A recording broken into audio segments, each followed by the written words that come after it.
इस्लाम का नाम तो आप बार बार सुनते ही होंगे, लेकिन इस्लाम है क्या? जानने के लिए क्या आप अपनी जिंदगी की 10 मिनट दे सकते हैं? इस्लाम से चाहे आप मोहब्बत करते हो या चाहे आप नफरत करते हो, दोनों के लिए इस्लाम क्या है जानना जरूरी है। अगर आप जानना चाहते हैं आपकी जिंदगी का मकसद क्या है, अगर आप जानना चाहते हैं कि आपका मालिक क्रिएटर कौन है और असल रियल कामयाबी किसे कहते हैं, तो आपको इस वीडियो को एंडिंग तक जरूर देखना चाहिए। इस्लाम में वन गॉड का कंसेप्ट। इस्लाम कहता है कि सबका मालिक पालनहार एक ही है। आप सोचें, हम सब में एक ही खून दौड़ता है, एक ही जमीन पे रहते हैं, एक ही आसमान हम सब के ऊपर है, तो हम इंसानों का मालिक भी तो एक ही है। पूरी कायनात यूनिवर्स का बनाने वाला एक ही है, वही है हर चीज का मालिक। आप सोचो, एक छोटी सी गाड़ी में अगर 2 ड्राइवर्स हो जाएं, तो हर चीज दरहम भरम हो जाएगी। इस कायनात में अगर एक से ज्यादा चलाने वाले होते तो पूरा कंफ्यूजन हो जाता। इस्लाम कहता है कि उस पालनहार के जैसा कोई नहीं है। सोचें, ये बड़ी कायनात, आसमान और जमीन की हर चीज, हमारी अपनी बॉडीज, एक सेल के अंदर की पूरी डिजाइन, यहां तक आके डीएनए के अंदर की कोडिंग, सब ये बात की गवाही देते हैं कि इनका क्रिएटर है और वो क्रिएटर बहुत इल्म वाला है, बहुत ताकत वाला है, कंट्रोल वाला है, बिल्कुल परफेक्ट है, उसके जैसा कोई नहीं है। इंसानों की ये आदत होती है कि जब किसी की तारीफ करते हैं तो उस इंसान को गॉड का दर्जा दे देते हैं, लेकिन हकीकत तो यह है कि हम इंसान एक टाइम पर 2 लोगों की भी बात नहीं सुन सकते हैं। ऊपर वाला तो करोड़ों की पुकार सुनता है। अगर हमें सब चीजों की, इंसानों की, जानवरों की, मशीनों की, सब चीजों की आवाज सुनाई देने लगे तो हम तो पागल हो जाएंगे। ऊपर वाला तो सबको सुनता है, दिलों की पुकार सुनता है, गूंगे की पुकार सुनता है। ऊपर वाले जैसा तो कोई नहीं है, उसके बराबर भी कोई नहीं, उस जैसा भी कोई नहीं है। तो इबादत किसकी होनी चाहिए? इस्लाम कहता है कि सारी इबादत उस एक मालिक की ही होनी चाहिए। अब एक बात सोचिए, जब सब चीजों का बनाने वाला एक ही है, मालिक वही है, चलाने वाला वही है, तो हमारी सारी इबादत पर, वर्शिप पर, पूजा, उपासना, बंदगी पर किसका हक है? उसी एक मालिक का। मतलब हम नहीं इबादत करें सिवाय उस एक मालिक की। उस एक मालिक को अरबिक में हम अल्लाह कहते हैं, जो सारे इंसानों का मालिक है, आपका मालिक है, मेरा मालिक है, हर चीज उसी की दी हुई है। इसी चीज से जिंदगी में सुकून मिलता है, पीस ऑफ माइंड मिलता है। एक मिसाल है, आप सोचिए, अगर एक शख्स है जिसका एक बॉस है, उसे एक बॉस की बात सुननी है, और एक और शख्स है उसके 10 बॉसेस हैं, सब अलग अलग डायरेक्शन देते हैं, दोनों में से किसके पास पीस ऑफ माइंड होगा? हमें सिर्फ उसी की इबादत करनी चाहिए, वर्शिप करनी चाहिए, और जो इबादत भी हम करते हैं सिर्फ उसी की खुशी के लिए करना चाहिए। हां, अच्छे नेक इंसान होते हैं जिनसे हम अच्छी चीजें सीख सकते हैं, वो हमारे लिए इंस्पिरेशन है, लेकिन वर्शिप उनकी भी नहीं, इबादत उनकी भी नहीं, उनके बनाने वाले की होनी चाहिए। एक ऐसा गुनाह जो हरगिज माफ नहीं होगा। आप सोचो, जब सब कुछ उस एक मालिक का दिया हुआ है और हम इबादत किसी और की करें, वर्शिप किसी और की करें, हम दूसरों को उसका पार्टनर बनाएं जबकि उसका कोई पार्टनर नहीं, तो ये कितनी गलत बात है। ये तो ऐसा है जैसे कि उस एक मालिक के साथ गद्दारी किए। उसकी जमीन पर रहते हैं, उसका दिया हुआ खाना खाते हैं, सारी नेमतें उसकी दी हुई, और हम इबादत करें, वर्शिप करें दूसरों की। ये इस जमीन पर होने वाला सबसे बड़ा अपराध, अनफॉरगिवेबल सिन है कि हम उस एक मालिक के साथ दूसरों को शरीक करें, पार्टनर्स बनाएं। एक ऐसा गुनाह है जो कभी माफ नहीं होगा। मौत के बाद زندگی۔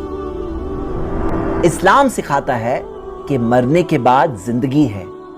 یہ زندگی ایک ایگزام ہے اور ایگزام کا رزلٹ تو آنا ہی ہے۔ مرنے کے بعد ہمارا رزلٹ آئے گا۔ آپ سوچو، جس نے ہمیں پہلی بار بنایا، کیا اس کے لیے ہمیں پھر سے بنانا کوئی مشکل کام ہے؟ جس نے اتنی بڑی دنیا بنائی، اتنی بڑی کائنات بنائی، یونیورس کو بنایا، کیا وہ ہمیں پھر سے نہیں بنا سکتا؟ جو زمین کو سوکھ کر مردہ ہو جانے کے بعد اسے بارش کے ذریعے زندہ کر دیتا ہے اور زمین پھر ہری بھری ہو جاتی ہے، کیا وہ ہمیں پھر سے نہیں بنا سکتا؟ ایک دن آئے گا جس دن پورا انصاف ہوگا انسانوں میں، اچھوں کو اچھائی کا انعام ملے گا۔ جنت ایک ایسی جگہ جہاں ریئل خوشی ہے، جہاں ہمیشہ رہیں گے۔ اور اگر برا کیے ہیں، حق کو دیکھ کر سمجھ کر، سچائی کو دیکھ کر سمجھ کر انکار کیے ہیں، تو اس کا انجام بھی ہمارے سامنے آئے گا۔ جہنم ایک ایسی جگہ جہاں موت ہر طرف سے آئے گی لیکن کوئی انسان نہیں مرے گا، جہاں سزا ہر طرف سے ملے گی لیکن ایک انسان پھر نہیں مرے گا۔ یہی سچائی سارے انسانوں تک پہنچانے کے لیے اوپر والے نے انسانوں میں سے ہی ایک انسان کو چنا۔ ایسے چنے ہوئے انسانوں کو رسول، پیغمبر، میسنجر، مارگدرشک بنائے۔ ان کے پاس فرشتوں کے ذریعے اللہ کا پیغام پہنچا اور انہوں نے انسانوں تک سچے پیغام کو پہنچایا۔ 1400 سال پہلے آخری پیغمبر محمد صلی اللہ علیہ وسلم کو عرب زمین پر بھیجا گیا، ایک ایسے انسان جنہوں نے زندگی میں کبھی جھوٹ نہیں کہا، امانت دار، ہائیسٹ لیول کا کیریکٹر رکھنے والے۔ آپ پوری زندگی دیکھ سکتے ہیں۔ میں آپ کو صرف ایک مثال دیتا ہوں۔ ان کا ایک بیٹا تھا، ابراہیم کا بچپن میں ہی انتقال ہو گیا۔ جس دن انتقال ہوا اسی دن سورج گرہن ہوا۔ لوگ کہنے لگے کہ یہ سورج گرہن ابراہیم کی ہی موت کی وجہ سے ہوا ہے، سورج شوق میں ہے۔ سوچو، اگر کوئی جھوٹا انسان ہوتا تو ایسے موقع کو کیا جانے دیتا؟ اپنی بڑائی ثابت کرنے کے لیے یہ بات کہتا کہ ہاں سورج میرے بیٹے کے انتقال پر گرہن کر رہا ہے، اور اپنی بڑائی ضرور ثابت کرتا۔ لیکن محمد صلی اللہ علیہ وسلم اللہ کے سچے رسول ہیں۔ انہوں نے لوگوں کے غلط بلیف کو کریکٹ کرتے ہوئے کہا کہ سورج اور چاند گرہن نہیں کرتے کسی کی موت کی وجہ سے، نہ کسی کی زندگی کی وجہ سے۔ انہوں نے خود کی یا کسی اور انسان یا پتھر کی ورشپ، عبادت کی طرف نہیں بلایا۔ انہوں نے انسانوں کو صرف ایک مالک اللہ کی ورشپ کرنے کہا۔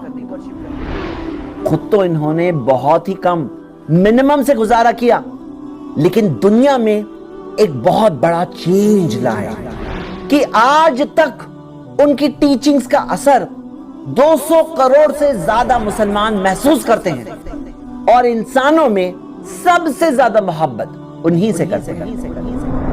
انہیں جو سب سے بڑا پروف دیا گیا ان کے پروفیٹہڈ کا، وہ ایک کتاب ہے، قرآن۔ قرآن میں یہی پیور پیغام دیا گیا ہے کہ صرف ایک مالک ہے اور ہم سب کو صرف اسی کی عبادت کرنی چاہیے۔ 1400 سال چلے گئے، قرآن ویسے ہی پریزروڈ ہے، انچینجڈ، جیسے پروفیٹ محمد صلی اللہ علیہ وسلم نے پہنچایا۔ اس کتاب میں 24 جگہوں پہ دیا ہے کہ تم اپنی عقل استعمال کرو، لعلکم تعقلون یا افلا تعقلون۔ ایک کتاب جس کی آیتیں، ورسز 23 سال کی مدت میں سچویشنز کے اعتبار سے اوپر والے کی طرف سے آئی، لیکن پھر بھی ایسی کوئی بھی 2 آیتیں نہیں ہیں جو آپس میں ایک دوسرے سے ٹکراتی ہیں۔ ایسی کئی چیزیں ہیں جو سائنس کو تو بعد میں پتا چلا، لیکن قرآن میں 1400 سال پہلے سے لکھی ہوئی ہے۔ ایسے ایونٹس ہیں ان نون ہسٹری کے جو بعد میں ڈسکور ہوئے، لیکن قرآن میں پہلے سے دیے ہوئے ہیں۔ ایسی پیشن گوئیاں ہیں، پروفیسیز ہے جو بعد میں جا کے پوری ہوئی۔ دنیا کے پرابلمز کا سلیوشن ہے اس کتاب میں۔ قرآن میں دیا ہے ھذا بلاغ للناس، یہ انسانوں کے لیے پیغام ہے۔ یہ پیغام میں نے آپ تک پہنچایا۔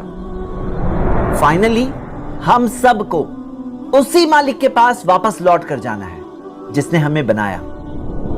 ये वो रियलिटीज है जिससे कोई भी इंसान अगर ओपन माइंड से सोचे तो आसानी से समझ सकता है। इंसानों का मालिक एक ही है, हमारी सारी इबादत वर्शिप उसी के लिए होनी चाहिए। मरने के बाद जिंदगी है, एग्जाम का रिजल्ट यकीनन आने वाला है। प्रॉफेट मोहम्मद सल्लल्लाहु अलैहि वसल्लम सच्चे मैसेंजर अल्लाह के आ चुके हैं। कुरान इंसानों के लिए मालिक की तरफ से किताब है रहनुमाई के लिए। मैं आपको दावत देता हूं कि आप इन रियलिटीज को कबूल करें। ऊपर वाले का हम सब पर बहुत बड़ा एहसान है। यह हमारे तरफ से एक बेसिक शुक्रगुजारी है कि ऊपर वाले के बारे में सही बात जानकर हम आंखें बंद ना करें, बल्कि उन हकीकतों को कबूल करें। फायदा इसमें हमारा खुद का है, हमारे बच्चों का है, हमारी अगली पीढ़ी का है कि हम सही रास्ता जानकर उसे बताकर जाएं। मैं आपको दावत देता हूं कि आप अपनी मर्जी को अपनी मालिक की मर्जी के आगे सरेंडर करें। अरबिक वर्ड इस्लाम का मतलब है अपनी मर्जी को सरेंडर करना, और मुस्लिम एक ऐसा शख्स है जो अपनी मर्जी को अपनी मालिक की मर्जी के आगे सरेंडर करता है। अगर कोई शख्स सच्चे दिल से इस बात को मान ले और अपनी जुबान से कह दे और अपनी जिंदगी में कबूल कर ले, ला इलाहा इल्लल्लाह मुहम्मदुर रसूलुल्लाह, कि नहीं है कोई इबादत के लायक सिवाय उस एक मालिक अल्लाह के, और मोहम्मद सल्लल्लाहु अलैहि वसल्लम अल्लाह के सच्चे रसूल हैं, तो वो शख्स मालिक की नजरों में, ऊपर वाले की नजरों में मुस्लिम हो जाएगा। मैंने आप तक ये मैसेज पहुंचाया, फाइनली फैसला आपका है। मैं आपको एनकरेज करता हूं कि जिंदगी में जो सही बात आपको समझ में आए उसको जरूर कबूल करिए, क्योंकि हमारा अपने मालिक के पास वापस जाने का वक्त तो कभी भी आ सकता है।